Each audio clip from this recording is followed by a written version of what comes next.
harus ada keberpihakan negara, keseriusan penyelenggara negara, pemerintah untuk mendorong ini. Artinya kan bagaimana misalkan lahan yang tersedia ini itu kan ada terlindungi. Betul, Ya, terlindungi oleh negara, oleh rakyat kayak gitu. Dalam hal misalnya itu individu-individu ya. Tapi misalnya kalau misalnya pelaku usaha yang itu kan bisa dilihat apakah itu kesengajaan dan sebagainya. Nah, itu kan tindakan-tindakan yang bisa kemudian dilakukan ya seperti itu. Betul. Termasuk ya langkah-langkah mendorong kompensasi kan kayak gitu untuk pemulihan lingkungan, kan itu ada aturannya untuk mendorong kompensasi dalam kerangka pemulihan lingkungan seperti itu kan harus yang sudahlah misalnya tidak ada lagi sudah ekspansi tambang, sudah cukup lah saya kira. Artinya kan ruang yang ada nih sebenarnya kan bagaimana itu ya harus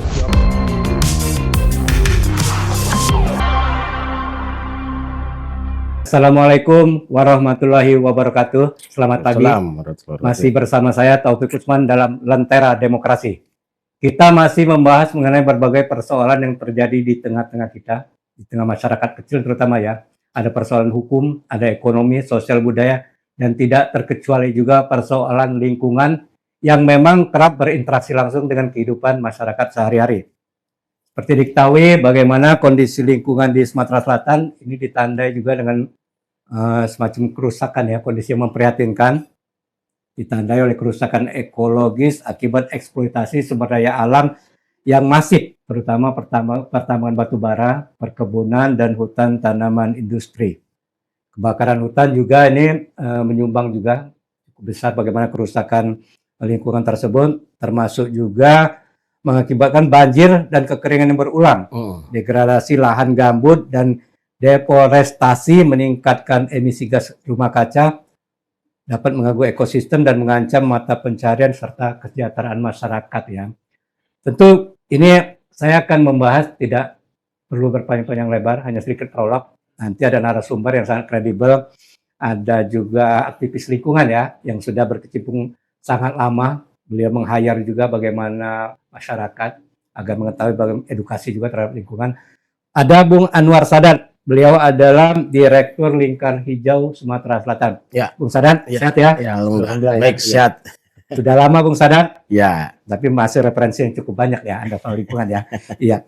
Bung Sadat, ini kita berbicara mengenai kondisi lingkungan di Sumatera Selatan ya. Bagaimana secara kasat mata kondisi lingkungan sudah sangat berubah ya, banyak mengalami kerusakan, terutama juga mengenai ekologis akibat eksploitasi sumber daya alam yang mungkin amburadul ya, tidak termanajemen dengan baik. Anda melihat bagaimana ini Bung Sadat di Sumsel? Ya, terima kasih Bung Taufik atas undangannya. Jadi ini masih terkait juga kaitan dengan spirit pemanfaatan sumber daya alam agraria ya. Sehubungan dengan hari ini kita ucapkan selamat Hari Tani Nasional. Di tanggal 24 September ini kan diperingati setiap tahun sebagai Hari Agraria Nasional atau Hari Tani Nasional yang merupakan kelahiran dari Undang-Undang Pokok Agraria Nomor 5 Tahun 1960. Jadi ini sudah 65 tahun Undang-Undang Pokok Agraria itu diperingati yang momentumnya sebagai peringatan Hari Tani yang ya hari ini cukup banyak di daerah-daerah ya menggelar aksi, terutama di Jakarta saya dengar ada 25.000 masyarakat tani, kaum tani yang turun ke jalan memperingati peringatan Hari Tani Nasional.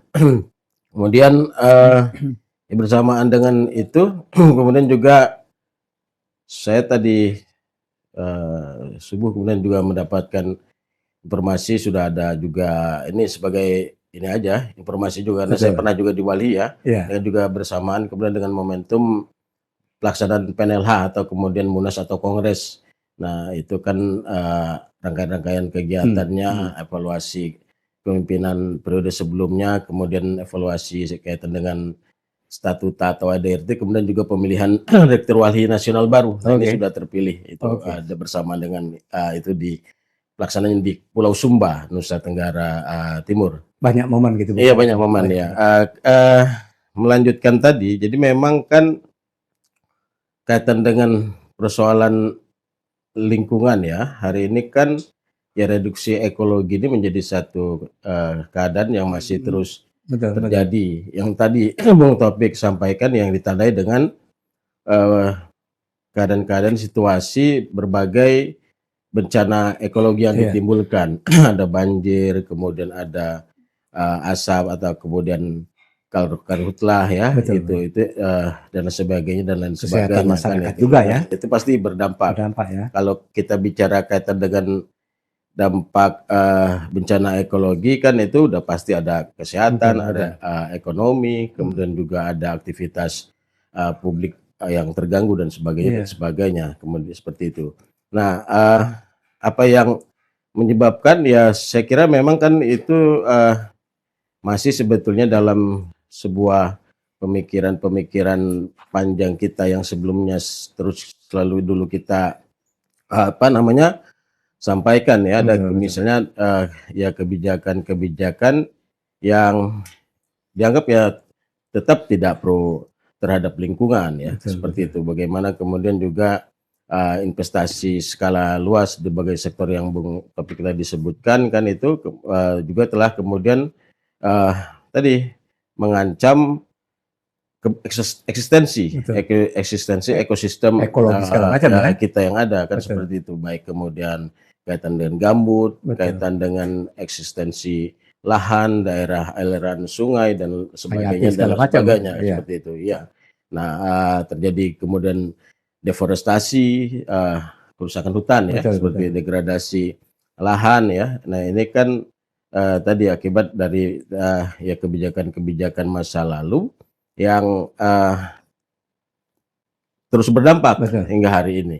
Nah, termasuk juga ya kita lihat kan juga di perkotaan ya. Saya misalnya membaca juga edisi yang dikeluarkan oleh Walhi Sumsel ya, kaitan dengan terakhir kan tahun-tahun yang lalu apa kalau nggak salah kan ada gugatan, Betul. tapi itu udah 2 tahun itu dilakukan oleh Oke. Walhi Sumsel, gugatan banjir ya, yang dilakukan ke pengadilan, tapi kemudian dimenangkan. Oke. Nah, di ini kan artinya bencana banjir lah seperti itu. Kalau di perkotaan ini kan menjadi satu persoalan yang terus-menerus juga Betul.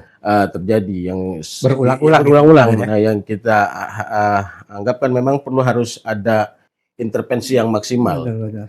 Baik pada apa level kaitan dengan substantif maupun juga dengan teknis kan Oke. itu. Apa yang kaitan dengan masalah-masalah paling mendasar adalah sehubungan dengan ya sekira aspek-aspek yang bisa menjawab persoalan ini, banjir ini kan juga bisa teratasi kan. Kalau kita bicara dalam kerangka teori, banjir ini kan sederhana, bicara soal resapan dan serapan. Betul. Nah, situasi hari ini kan rawa kita sudah semakin Menipis ya. menipis, semakin jauh berkurang kan kayak gitu. Ada kebijakan kaitan dengan Perda Rawa yang saya kira juga ya situasinya juga kadang kan juga tidak dijalankan Betul. secara baik. Contohnya kan ada zona misalnya, zona-zona konservasi kan kalau ada bicara rawa ini kan ada rawa zona Iya. konservasi, rawa budidaya kan seperti itu, ada rawa reklamasi. Nah, ada yang misalnya menjadi zona konservasi yang dalam prakteknya itu malah diberi juga pemanfaatannya atau karpet merah juga bagi kepentingan bisnis ya, hotel dan sebagainya kan seperti itu. Nah, ini kan yang tadi menyebabkan artinya serapan-resapannya juga semakin apa namanya berkurang. Kemudian mandatori sehubungan dengan perbanyak atau perluasan ruang terbuka hijau sebagai arena atau tempat untuk kita bicara tadi serapan resapan air tersedia juga itu belum terjawab kan kira-kira seperti itu. Ini kan yang paling apa namanya hal-hal substansi ya kan kayak gitu. Nah, belum lagi aspek-aspek teknis. Teknis kan kaitan dengan rekayasanya, artinya bagaimana kaitan dengan ketersediaan kolam retensi dan lain sebagainya. Ini kan belum apa namanya dijalankan ya atau berjalan secara baik. Artinya mengakibatkan Ya tadi bencana ekologi sehubungan dengan misalnya banjir itu juga terus terjadi kan Oke, itu. Bung Sadan, Ya. ini menarik ada intervensi ya. Artinya juga ini sebenarnya peran pemerintah ya, stakeholder pasti. ya.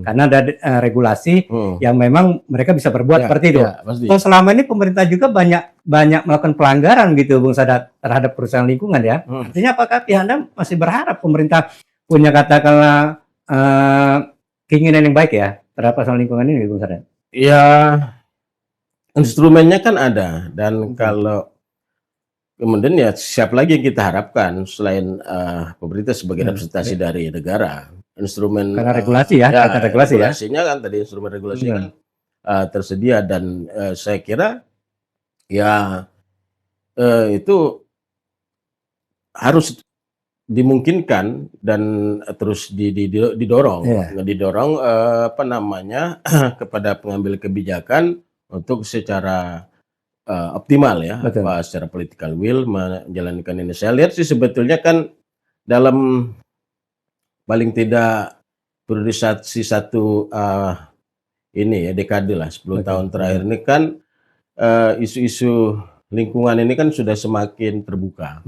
Artinya kesadaran publik termasuk juga pengambil kebijakan terhadap persoalan lingkungan ini juga semakin ya cukup lah baik, cukup baik meskipun itu tetap harus tadi artinya peran-peran kita civil society saya kira kan publik media ya terus harus juga mengingatkan kaitan dengan persoalan-persoalan yang ada kepada pemerintah karena memang ya sudah menjadi mandatori negara atau pemerintah untuk memang menyelesaikan urusan-urusan ini baik kaitan dengan pencegahan maupun juga dengan restorasi pemulihan kan kayak gitu. Termasuk juga kaitan dengan ya bicara penindakan-penindakan hukum terhadap kejahatan-kejahatan lingkungan. Nah, tinggal lagi memang kan keseriusan apa yang saya katakan keseriusan kadang kan begini banyak hal yang kadang sudah kita sampaikan kaitan dengan pelanggaran-pelanggaran misalnya kaitan dengan pemanfaatan ruang. Kalau bicara data kita cukup punya data lah sekira ya menyampaikan kita ambil dalam konteks kota misalkan itu mana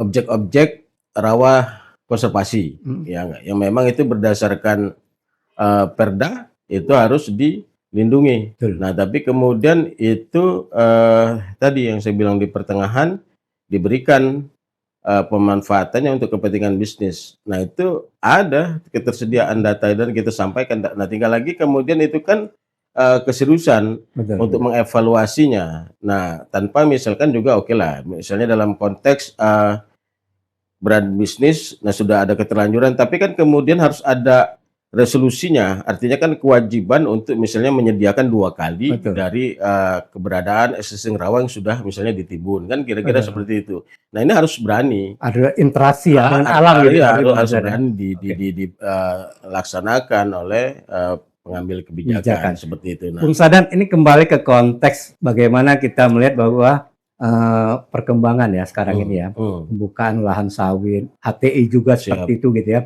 sangat masif ya, sangat besar seperti itu. Nah, ini sebenarnya apakah Anda sepakat Bung Sadan terminologi pembangunan? Kemajuan ada yang dikorbankan, masyarakat kecil lah termarginal. Apa Anda sepakat? Enggak sepakat lah, enggak sepakat. Ya kan intinya makanya kan kalau kita bicara dalam ya ideologi lingkungan dalam perspektif para penggiat lingkungan itu kan ada yang disebut eco-developmentalism ya kan itu. Nah, ekopopulisme. Nah, ada kan eco-developmentalism, ada eco-fascism, ada populisme ya kan kayak gitu. Nah, kita ingin merujuk kepada yang ketiga sebetulnya. Artinya kalau yang tadi Bung Taufik katakan itu kan dalam mazhab yang pertama. Jadi pembangunan ya lingkungan itu untuk pembangunan sumber daya alam itu hanya untuk pembangunan semata kan sih. Nah sementara menegasikan hak-hak rakyat, keberlangsungan lingkungan itu kan nggak sangat baik. Nah sementara dalam konsepsi yang sebaiknya kan yang menjadi ideologisasi kepentingan publik adalah kan bicara soal ya lingkungan ini kan dia harus dikelola. Dia tidak boleh berdampak terhadap dampak ekologi dan punya dampak positif secara sosial dan ekonomi yang memang itu baik bagi masyarakat. Nah, itu kan kesejahteraan gitu ya.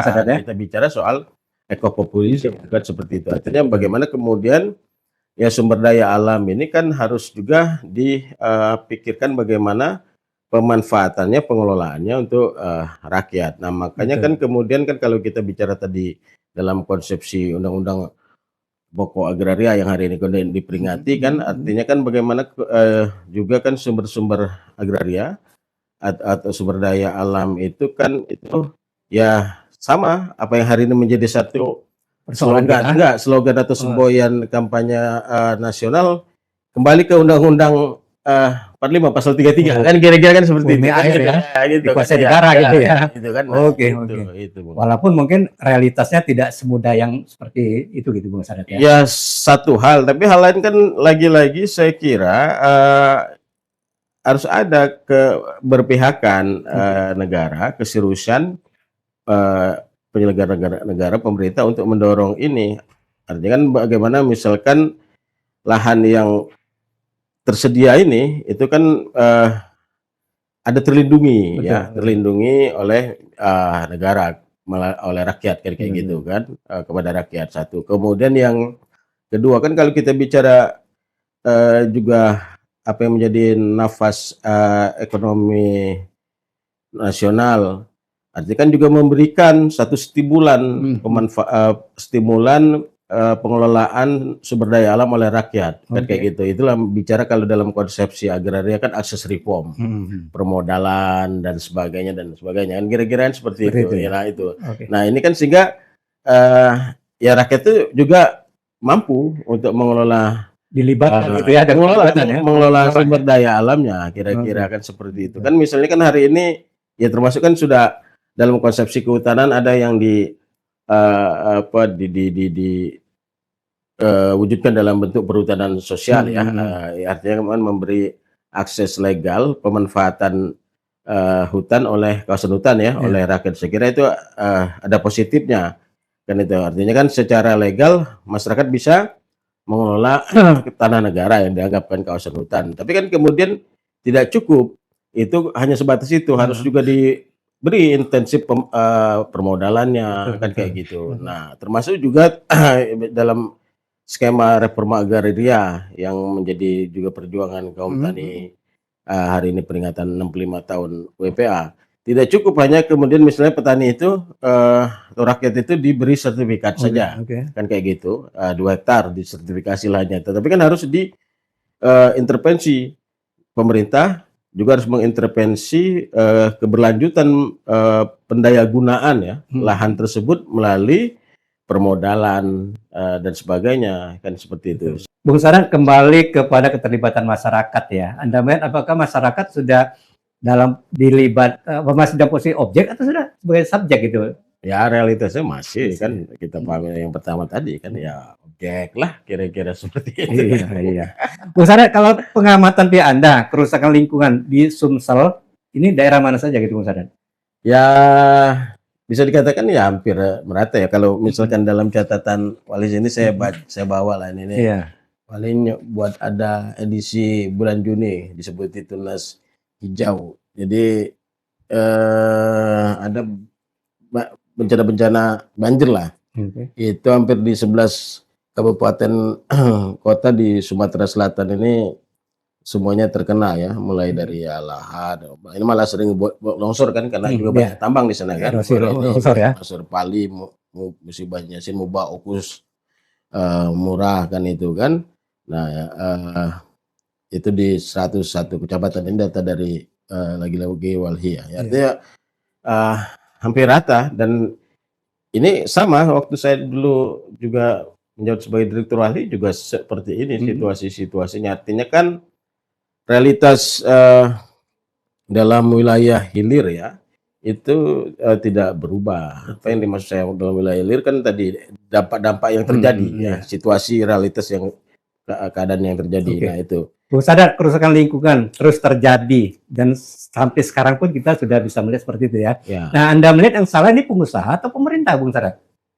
Iya, artinya ini kolaborasi bisa juga. Artinya kan keseriusan untuk ya satu pengusaha berkomitmen ya kan kayak gitu kan. Ya kemudian ya pemerintah juga untuk terus juga evaluasi, kemudian juga menekan ya kan kayak gitu. Ini juga kan belum bisa maksimal mungkin ya. Ya ada misalnya ada yang taat ya kayak gitu. Tapi kan ini masih sporadis. Banyaklah yang kemudian tidak patuh terhadap aturan, kan juga menjadi persoalan kan kayak gitu. Nah itu. Berbicara konteks hukum gitu, kekuatannya gitu, Bung Sadar, undang-undang lingkungan ya. Banyak melihat sebenarnya undang-undang ini juga tidak begitu efektif ya, tidak begitu kuat gitu, Bung Sadar. Sangat kuat saya kira, sangat kuat. Undang-Undang 32 2009 itu kan sudah cukup mengatur ya kaitan dengan ketersediaan daya dukung istilahnya, daya tampung lingkungan yang harus juga disiapkan kan, disediakan. Kemudian KLHS istilah kajian lingkungan hidup strategis ya, yang juga harus disusun kan seperti itu. Itu kalau nggak keliru kan mulai dari tingkat wilayah provinsi hingga kabupaten kota pemerintah ya. Artinya kan ada kajian-kajian lingkungan hidup strategis. Artinya kan bicara kajian lingkungan hidup strategis ini kan tadi mana zona ekosistem yang menjadi daya dukung daya tampung yang itu harus dilindungi, yang harus dijaga. Nah tadi artinya kan supaya tidak terjadi lagi ya kayak gitu kan problem-problem lingkungan.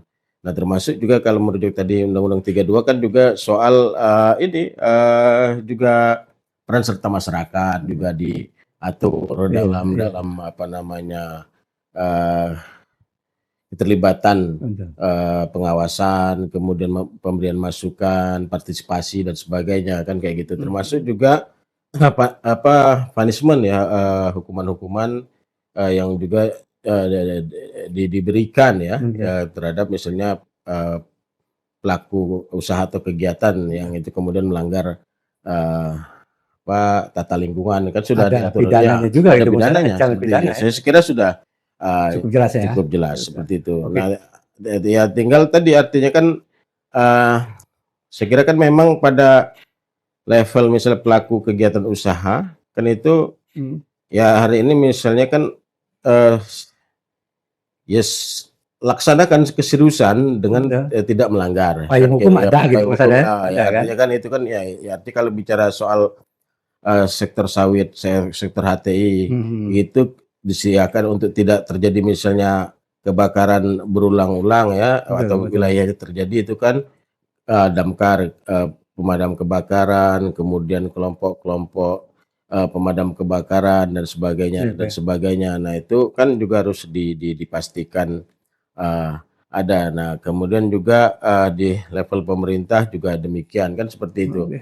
Nah termasuk kan juga ya di existing aja yang sudah ada. Saya kira hari ini kan ya sudahlah misalnya tidak ada lagi sudah ekspansi tambang, sudah cukup lah saya kira. Artinya kan ruang yang ada nih sebenarnya kan bagaimana itu ya harus dioptimalisasi saja untuk kelancaran ekonomi rakyat kan kayak gitu. Karena kemudian tadi kan ini ya tidak akan berbanding lurus kan kaitan misalnya tadi eksistensi kalau bicara tambang yang kata Bung Taufik juga tadi kan wilayah-wilayah tambang juga mana misalnya masyarakat juga yang sejahtera kan kita juga tidak melihat itu, artinya malah artinya saya kira kan existing saja yang ada, kemudian pengawasan dilakukan. Nah kemudian juga kalau kita bicara soal apa namanya pemulihan terhadap kerusakan yang dilakukan itu diintervensi untuk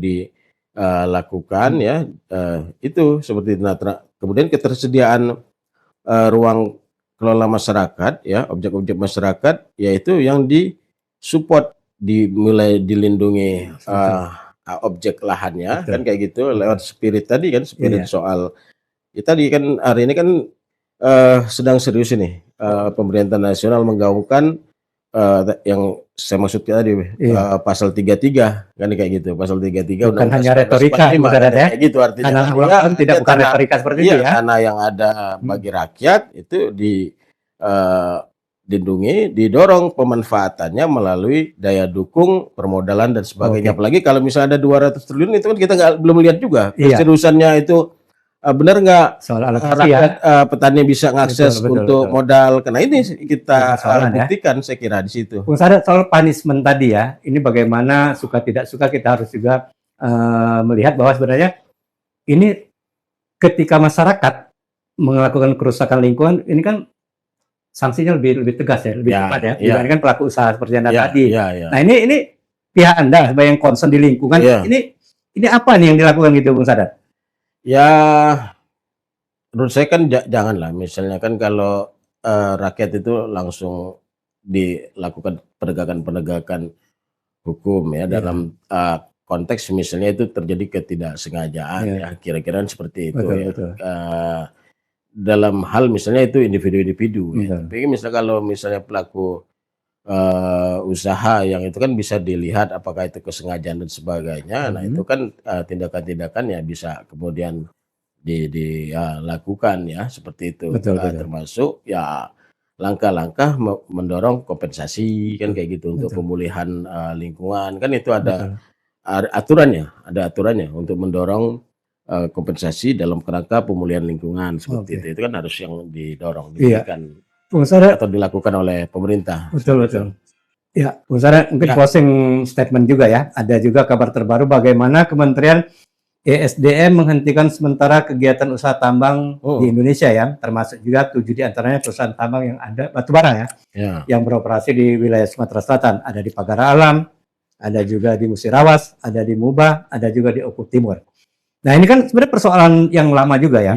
Mereka dianggap sanksi pemberhentian sementara karena perusahaan tidak menempatkan jaminan reklamasi dan pasca tambang sesuai ketentuan yang berlaku. Nah, Anda melihat pelaku usaha nakal masih gitu Bung Sadat ya? Ya laksanakan ketentuan. Kalau misalnya itu dia ada temporari, ya tidak bisa beraktivitas melakukan aktivitas secara sementara sambil melakukan upaya pemulihan ya. Itu dipantau. Nah kalau kemudian itu tidak ada lakukan pemulihan, nah itu ya sudah dicabut, betul, jangan main-main saya kira. Nah yang problemnya itu kan jadi main-main ya, itu menjadi satu kalau kita dalam bahasa kita kan terminologi bargaining position kan kayak kira-kira nakut-nakuti perusahaan, tapi kan kemudian juga tidak serius untuk melakukan pencabutan izin misalnya. Kalau tadi konsekuensi pun tidak dilakukan. Nah, termasuk mempressure perusahaan ya tadi melakukan tindakan pemulihan lingkungan. Benar-benar harus dilaksanakan. Kalau tidak kemudian dilakukan ya cabut izin. Itu harus konkret. Karena begini ya.